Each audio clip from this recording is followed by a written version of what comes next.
The Caregiver's Journey is one that is something one would never expect. Nobody signs up for it. It's never something you can prepare for. It's fraught with many changes and challenges, and each one of you has clearly made a huge effort to not only get good care, to provide care for your family member, your significant other, but also to move forward in a positive direction. I think it's very exciting to have the opportunity to present this morning, primarily because this is a special month.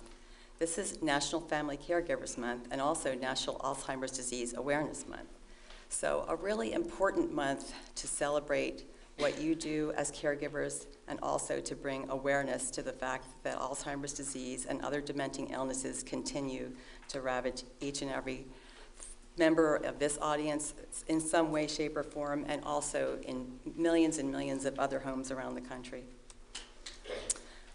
Rosalind Carter has done a phenomenal job in creating the Rosalind Carter Institute for Caregiving.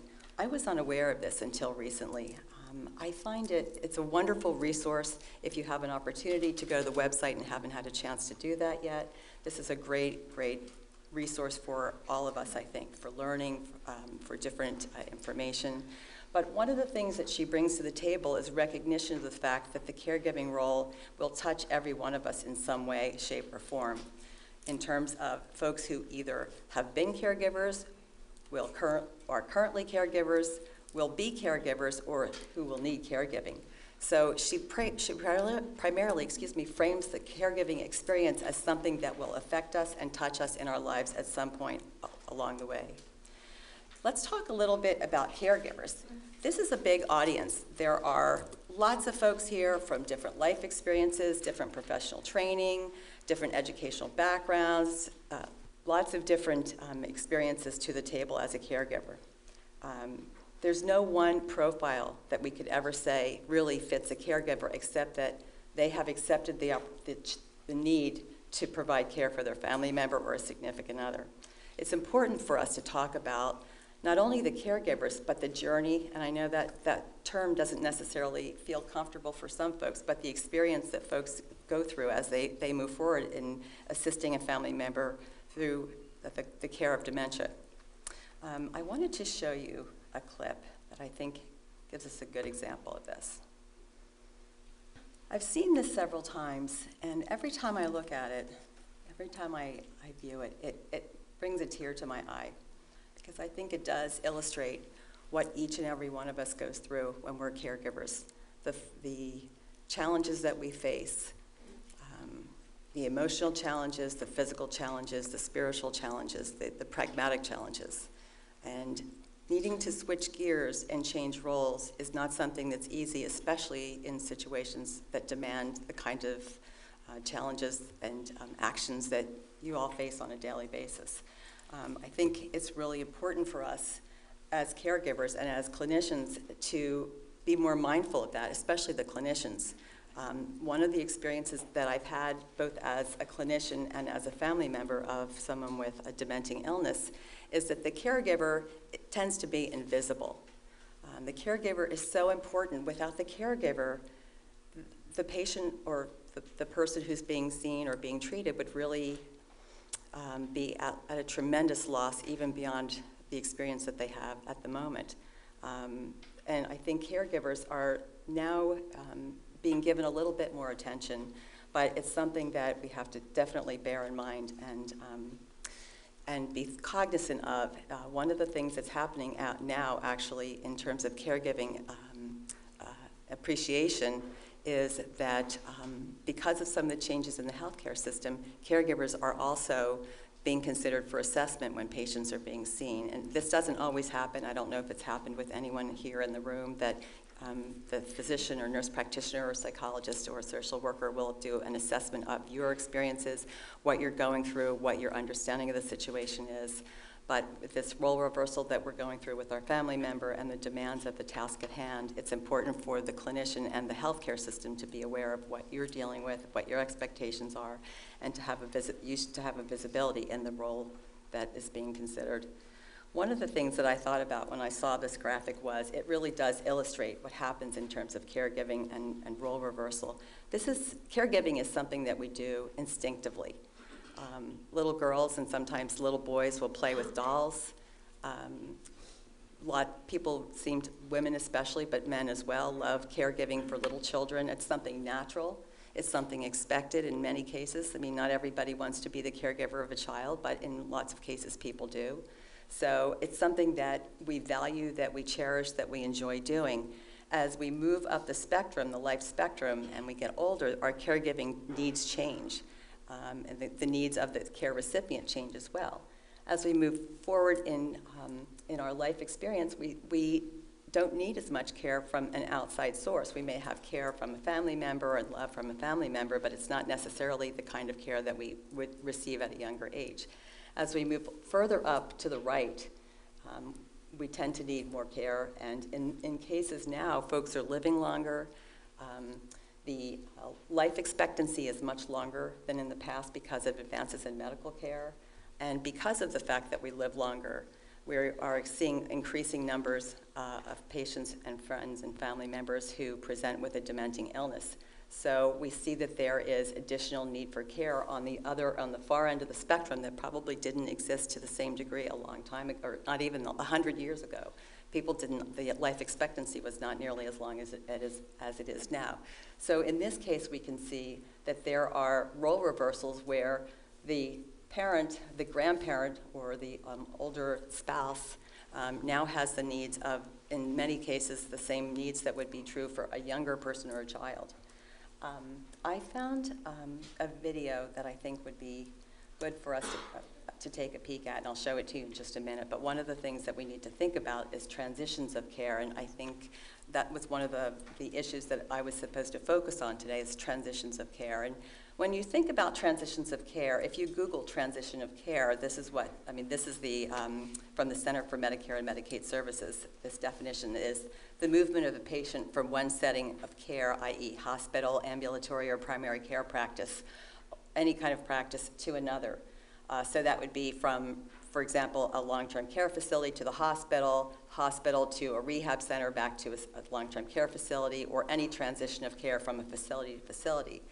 That's not necessarily the case just for, that may be true for some of our folks that we deal with, family members and friends who need dementia care, but I think we need to broaden the horizon and broaden the concept of transitions of care. A great article, this is a wonderful article that came out in 2012, research done by Rose and Lopez on transitions in care, in dementia care, and they were prescribing support from nurses to caregivers. So the important transitions for those with dementia and their families and our caregivers, first of all, the initial diagnosis. The day that somebody gives you a diagnosis or gives your family member a diagnosis of dementia, your life changes. Their life changes and your life changes. It is the first day of the rest of your life, but it's the first day of the new normal, and every day becomes another new normal day. And it's very difficult to prescribe what that new normal will be. You really have no understanding the day you hear that diagnosis, or the diagnosis of Lewy body dementia or Parkinson's disease or some other progressive neurological disease. You have no idea, or most of us have no idea, of what really the future holds. So that is a huge transition. It's shocking, it's emotional, it's destabilizing. It's so many different things. It's sometimes hard to comprehend exactly what that even means. You know that there's some problems. Patient is brought to the clinician for a reason, so something is going on, but you have no idea, really, have no crystal ball. None of us has a crystal ball for anything in life, but to look down the road and get a sense of what does this really mean. Another transition in care is advanced planning for financial concerns in healthcare. This is huge. It's hard to prepare for this. You can talk to a financial planner, you can talk to your clinicians, but again, the trajectory of change is very hard to capture. We know what the trajectory is systemically, but we can't say for every person because it changes or it's different for every person. Healthcare considerations, you never know with a dementing illness exactly what will occur in terms of behavior, concurrent issues in terms of other medical problems. So this is hard too. Something that I think we all face with older adults, and particularly with folks with a dementing illness, is issues of transportation. Taking keys away from someone is really, really hard. How many folks have had to deal with this? Okay, so driving cessation is really a problem. It's challenging. I mean, that's how we get around in the United States. We love driving, we love being independent, we love being mobile. And even if our cognitive abilities change to a certain extent, it's very difficult to tell someone that they can no longer drive. I recall the day that my father wasn't able to drive. He couldn't start his truck. So AAA came out, and the reason he couldn't start his truck was that with Parkinson's disease, his hands were so weak that he couldn't turn the key. And that's a huge difference in life, from going from being mobile and independent to no longer being able to go when you wanted to go. So this is a big issue. Also, I don't have to tell anyone in this room about the challenges of managing behavioral issues. It is very, very difficult. In the past few years, the Center for Medicare and Medicaid Services have mandated that physicians decrease the use of antipsychotics for the behavioral and psychological symptoms of dementia. In many cases, in long-term care facilities especially, people would be given medication to stop the behavioral issues. Now there's a focus and a demand, a mandate that has to change. And it has changed, but it's also being mandated that it change even further. And I'm sure if your loved one is home and you're dealing with behavioral issues, it's a real challenge. So this is a transition too, and those change over time, and it's hard to predict what that will be from one day to another. Also, changes in settings, or just changes in your own setting, in your own home, how you modify your home environment so that your loved one is safe, so that you don't have to worry, so that you can maximize your quality of life and their quality of life. We also have to think about preparing for end of life. Lots of decisions to be made, challenging decisions, there's no question about it, and the family is not always on the same page with the primary caregiver, so that can set up issues as well. The last item I actually included myself, caring for a state after a loved one's passing. This was not part of the research findings, but I think this is really important because when the family member passes away and we come home from the funeral, the home is the way it was when you left, and all of their things, in not every case, but in many cases, all of their things are still there. So you see their bedroom, you see their clothing, you have their car, all of the things that, if you're family members, that you collected and created together over the course of a lifetime. And even if you're not a family member, you may still need to take care of this. And this has psychological overlay for the caregiver as well. So I think that we really need to expand on our concept of what a transition of care is. So this is my video. And I will tell you, it's very touching. I have to tell you honestly, I find this to be one of the best clips I've ever seen that illustrates the issues that probably most of us in the room have experienced at some point and will experience at some point as we move forward in caring for our loved one.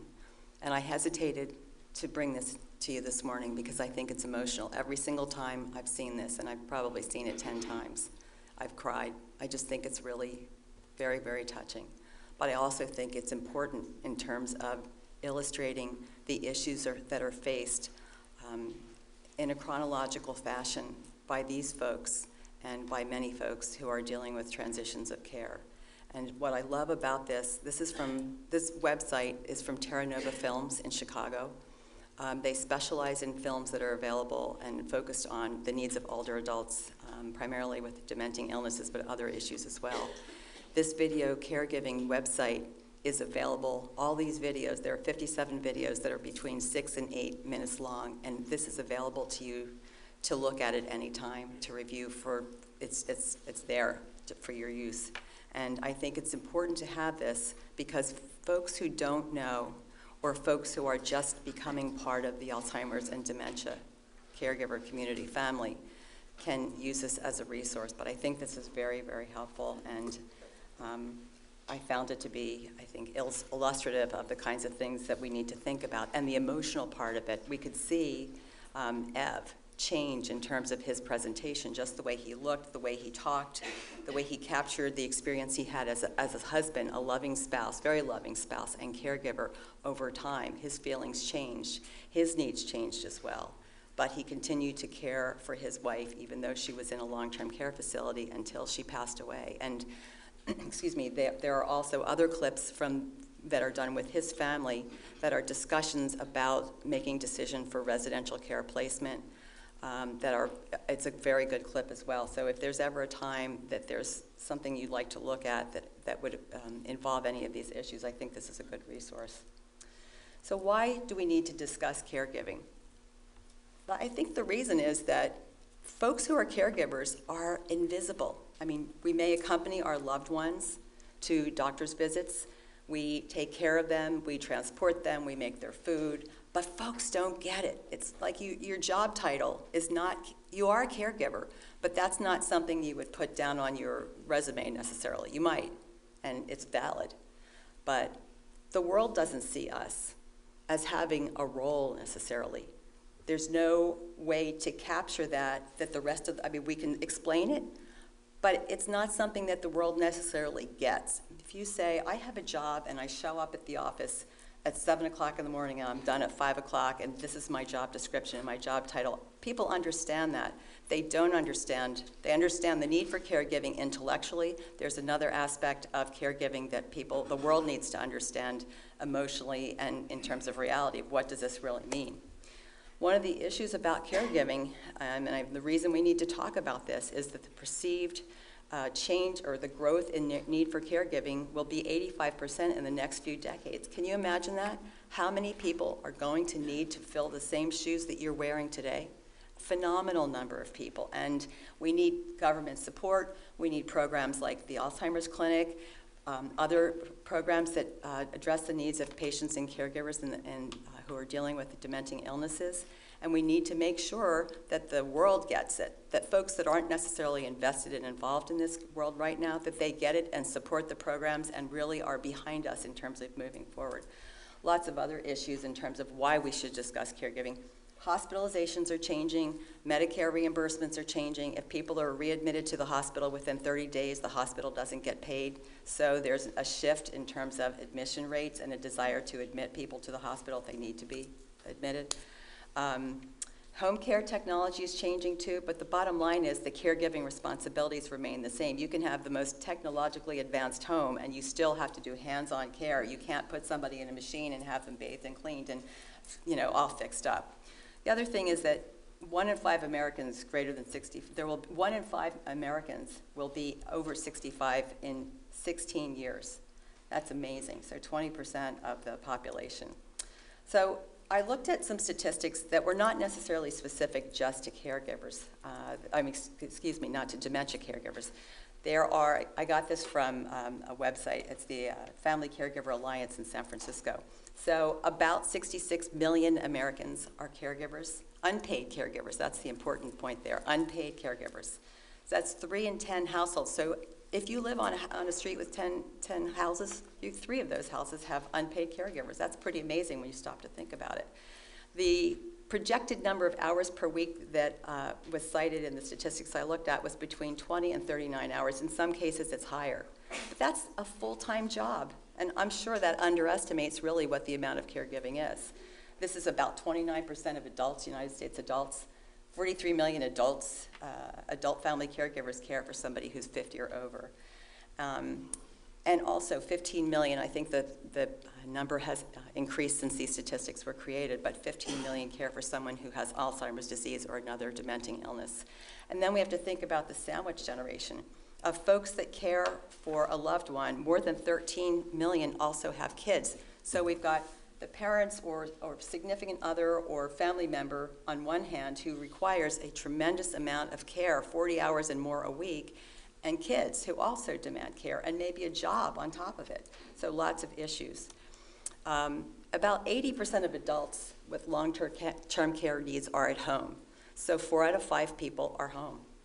And 90% of the care is provided by folks like you, unpaid caregivers. When we look at caregiving, we look at informal caregivers, which is usually family members, partners, spouses, friends, neighbors, and then formal caregivers, it's anybody that's paid. Now, I know in some cases family members receive reimbursement, a small reimbursement to be able to care for their loved one at home, but our focus today is on informal caregivers. So let's talk about informal caregiving responsibilities. When I looked at this list, this is 17 different areas of care, or activities that need to be done by family or informal caregivers. That incorporates activities of daily living, which is bathing, dressing, cleaning, things like that, cleaning clothing, keeping personal hygiene, and instrumental activities of daily living that require higher level of cognitive functioning. So shopping, driving, using the microwave, using a telephone. But if you step back, if I said to somebody I know who's a family caregiver with someone who has advanced dementia, do you only do 17 things a day? I mean, they would look at me like I was crazy. This is a full-time job. You're doing everything. I mean, you are completely involved and invested. So the responsibilities are from A to Z, and the informal caregivers are completely committed and very busy. And in some cases, they are able to have additional help from the outside, and maybe part of the caregiving responsibilities are from formal caregivers. But we're talking about everything: shopping, taking family members to doctor's visits. How many times are you in and out of doctor's offices? Just all the things that needed to be done in life. So talking about progression of care commitment, this is important, and this is a graphic that was created by Thomas Day from the National Care Planning Council. What I think is important about this, if we look at the curve as we move forward, we can see that the numbers of hours devoted to care and the number and intensity of care needs increase significantly. So if our family member is at the far left end of this curve, we probably are not going to need to be giving them that much care. As we move forward, as things progress, as the disease process progresses, they need more care, just like we saw a minute ago in the video. And what happens is caregivers get so overwhelmed and so busy doing what they're doing that in many cases, if you stop and say, I can't do this, things fall apart. So you just keep going like a machine. And it's important to recognize when you need to have some additional help from the outside. And I think we need to keep this graphic in mind as we move forward. So a little bit of caregiving research. Family Caregiver Alliance is an organization warehoused in San Francisco. It is phenomenal. This website, has anybody seen this before? Yeah, okay. This is a very, very resource-rich website. The Family Caregiver Alliance was created about 30 years ago, primarily to address the needs and issues of family members who had progressive neurological diseases. They have done a wonderful job. There's lots of information on this website, lots of educational information. One of the things I like so much about this is there are caregiver stories, and honestly, they take hours to read. I mean, there are probably 50 of them. I think I was doing research for something, and I think I read every single one of them, but every one of them brings a story to the table to explain what this person has gone through that in many cases is similar to what each one of us has gone through with our loved one. They also maintain some wonderful research and statistics. So they have a selected caregiver statistics section from research that was conducted by a variety of organizations, including the National Alliance for Caregiving, AARP, Metropolitan Life, and then the other organizations that are listed below. So these are organizations that do good research and whose data you can trust. So in terms of caregiver statistics, we talked about unpaid caregivers, and they're likely to be the largest source of long-term care services in the United States. So this will continue. There's no plan on the horizon to have a group of folks who are able to come in and take over. We talked about the aging population that is going to increase to over 71 million. The projection is over 71 million in 2030. And caregiver services, amazingly, were valued at about $450 billion per year in 2009. That's amazing, and there was a 10% increase per year. So if we think forward, that the increased need will be 85% in the next 18 or 16 years, let's talk about what the funds will be or the fees will be that could be generated or the services that are being provided for free by unpaid family caregivers. Gender, more women than men are caregivers. see, about 30% provide care for more than 5 years. 14.5, the numbers of men that are doing this are also increasing. 14.5 million caregivers are men. This really surprised me, that 40% of the male caregivers that were evaluated used paid assistance for a loved one's personal care. So they were less likely maybe to want to do personal care, but still increasing in terms of their activity and involvement. And I think we saw that in the video. Age, a lot of caregivers are older themselves. Of those caring for folks that are age 65 and over, the average caregiver age is 63. 30% of these people are in fair to poor health themselves. So not only are they considered older adults, but they're also dealing with their own personal issues, their own medical issues or personal issues, on top of the chronic stress of dealing with patients and their loved one. So I think this is a wonderful chart that we need to take a peek at. I mean, take a look at the lowest bar. So that's age. So what we're looking at is age of caregivers on the x-axis and average hours of care provided each week on the, I'm sorry, x is average hours of care provided and y is age of caregivers. So the lowest bar is age 15 to 24, giving about 15 hours a week. That is a full college load. 15 hours a week is a full-time load. So so we're saying 15 to 24, these are kids in high school to college age.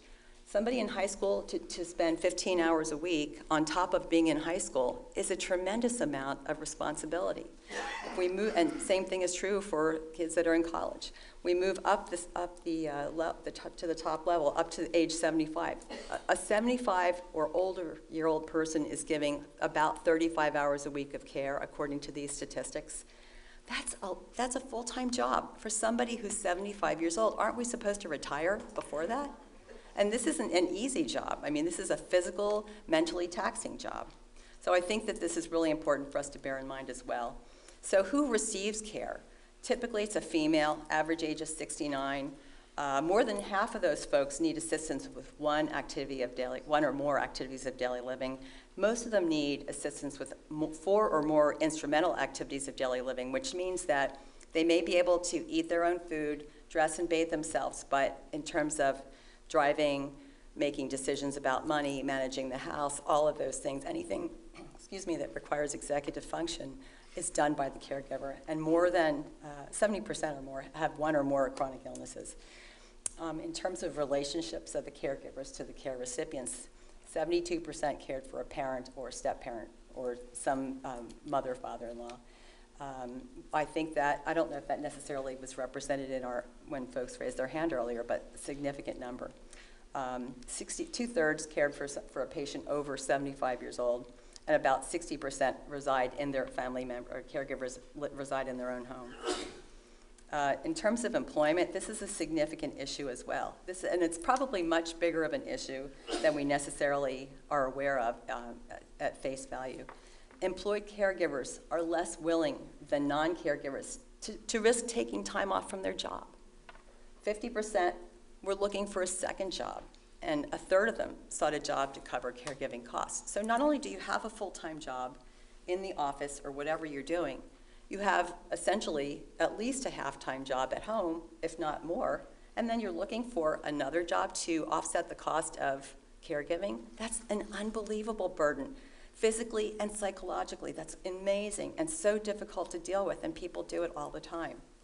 Not surprisingly, the lower the education level, the more likely to be a caregiver. If you go to long-term care facilities, who are the CNAs? I mean, they're young, generally younger women, and their education level is probably not college. Caregiving reduces work productivity by almost 20% and increases the likelihood of leaving the workplace. So the challenge is, do I stay at my job that I have to remain in or want to remain in, or do I remain at home as a full-time caregiver? And if we look at the cost to businesses, it's between $17 and $33 billion annually of productivity lost due to absenteeism, having staff turnover. If you go to a long-term care facility, the turnover in many cases is high, and also changing shifts from full-time to part-time work. So financial impact on working caregivers. So 70% report work-related difficulties due to their dual caregiving roles. Excuse me. It's hard to rearrange your work schedule. Unpaid leave is sometimes used for caregiving responsibilities.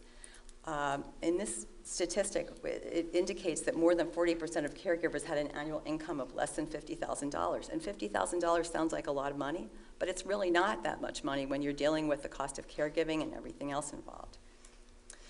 So financial impact on working caregivers, they lose a lot. 10 million caregivers greater than 50 caring for parents lose more than $3 trillion a year in lost wages, pensions, retirement funds, and benefits. So if you think about it, this is part of the invisibility of the caregiver. We don't think about these issues, and they're really important to be considered. In terms of dementia caregiving, in 2010, so this is 4 years ago, things have changed. Approximately 15 million families and other paid caregivers with Alzheimer's disease provided 17 billion hours of unpaid care. I mean, that is unbelievable, 17 billion. I can't wrap my head around what 17 billion would look like. So what are the implications then for caregivers? They're profound, and they are something that is hard to even talk about, to be honest, but I'm sure you all know this. About 17% talked about a decline in health due to caregiving responsibilities. Caregivers under 45 were the ones who showed the greatest emotional and physical health deficits compared to non-caregivers, and those are the folks who probably are in the sandwich generation. Caregivers whose care recipient has emotional or health problems were more likely than others to have a decline in their health as a result of their caregiving experience. So we'll talk a little bit about the caregiver stress syndrome.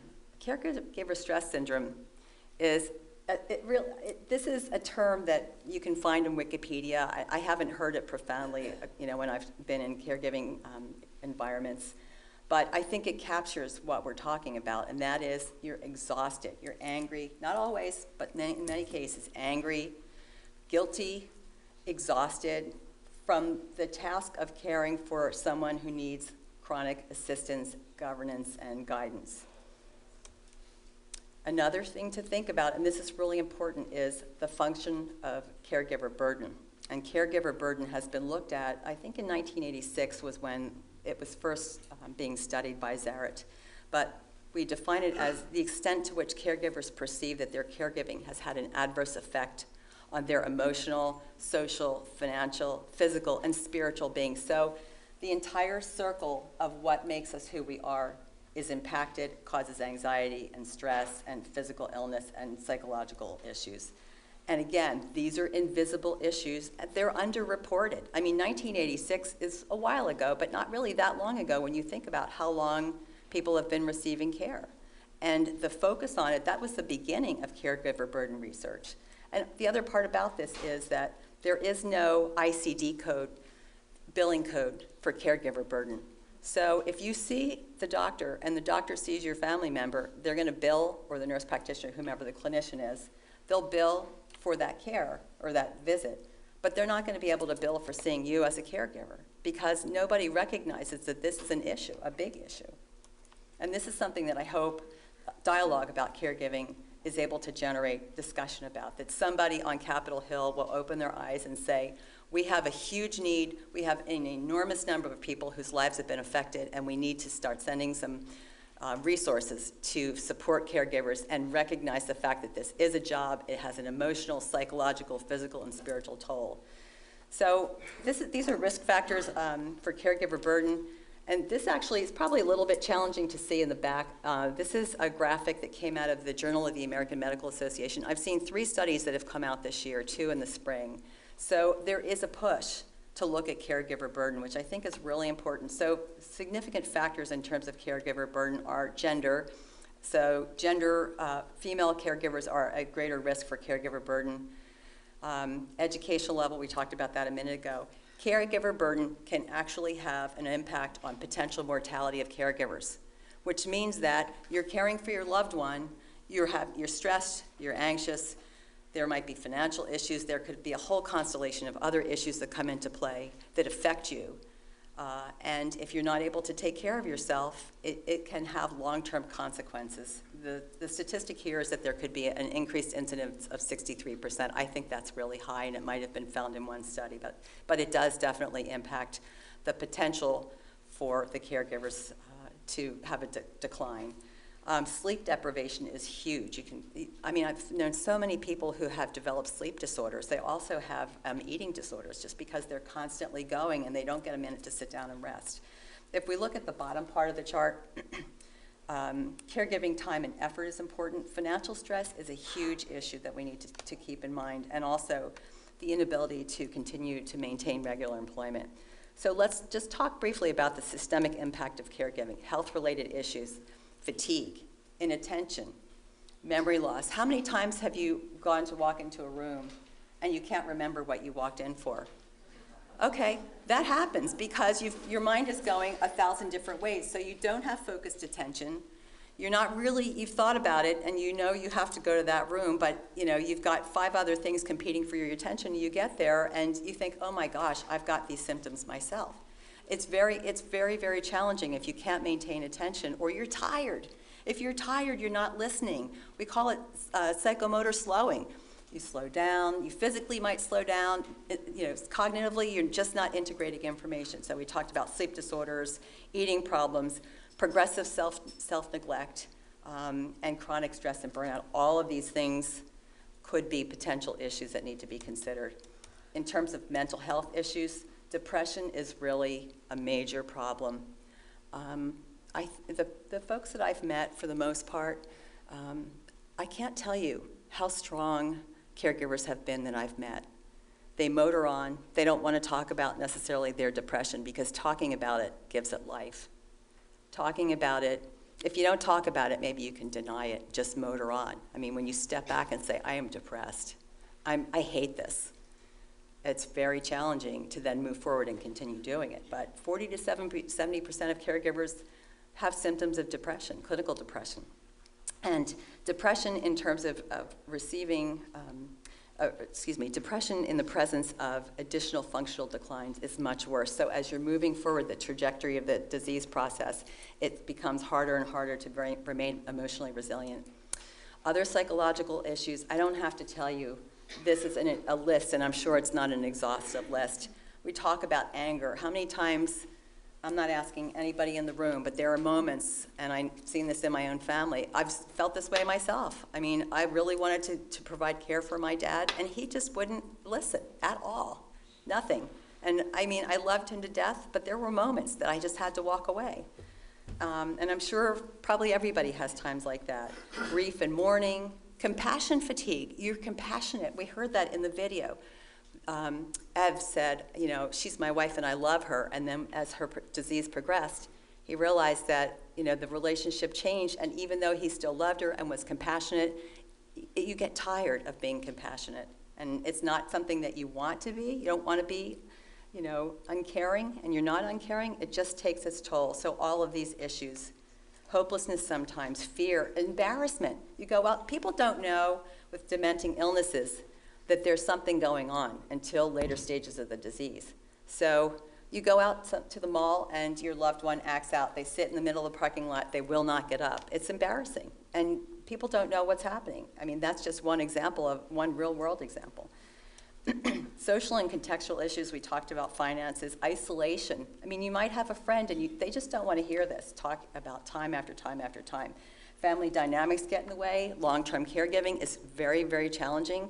And how many cases do you know where there's a big family, one person's the caregiver, when the family member needs to be transitioned to long-term care, everybody goes berserk and they're very upset because you can't take care of mom anymore.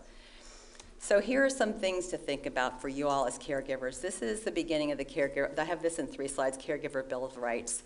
You as caregivers have rights. You have the right to take care of yourself. It's important that you do that. You have the right to seek help from others, even though a relative, maybe not the care recipient, but some relative might object. You have the right to maintain parts of your own life that don't necessarily include your loved one. You have the right to be angry at God, at anything. Not to be chronically angry, but you have the right to be angry and express your feelings. You have the right to reject the attempt by a relative to manipulate you by guilt or anger or depression. You have the right to receive consideration, affection, forgiveness, and acceptance for what you do on a daily basis for your loved one. You have the right to take pride in what you accomplish and to applaud the courage it takes to meet the needs of your relative. You have the right to protect your individuality and to make a life for yourself. And you have the right to expect and demand, and I emphasize this term, to demand that as new strides are made in finding resources to aid folks who have chronic illnesses, especially in dementia, that persons in our country, that when strides are made, that they'll be made towards aiding caregivers as well. This is a resource. Del Oro Caregiver Resource Center provides respite care. They're wonderful. They're in Citrus Heights. I couldn't tell you enough good things, and there's material outside that you can take with you. This is actually a booklet that I received from the University of Utah on respite services. If anybody wants a copy, I can send you the PDF. This is great. It's got a lot of information in it. This is part of this booklet. It talks about using your respite time. I strongly encourage you to use your respite time. It's important to set time aside for yourself. The goal of intervention and strategy for you as a caregiver is to rebalance. And I know it's hard to do that. It's easy for me or anybody else to stand up here and say, you need to really take care of yourself. Yeah, that's true. To actually do it, to say I'm valuable enough, I'm important enough, I need to do this so I can continue caring for my loved one, is a lot harder challenge, but really important. So I want you to think about putting on the oxygen mask. If the oxygen mask is saying, I need to get away for 5 minutes from my loved one so I can have some time for myself, some mental health time, then you need to do that. And other resources that might be something you want to participate with. And this is a guideline for caregiver assessment that we talked about earlier. I won't go into this. So laugh, reflect, and try to get through the day as well as you can. Focus on simple things, practice mindfulness, and always remember that there's no one way, no easy way, and no right way. In closing, excuse me, I would like, excuse me, this is from the Alzheimer's Association website, and I'm going to ask you for a favor. Thank you for doing this and bearing with me. We celebrated Veterans Day this week because they're our heroes, because they're in a battle and have been in battles, and they put it on the line. I see all of you as caregivers as on the front line of a battle as well. You are the battle buddies of your loved one, and to me, each and every one of you here is a hero. So join me in a round of applause for yourselves. Thank you very much.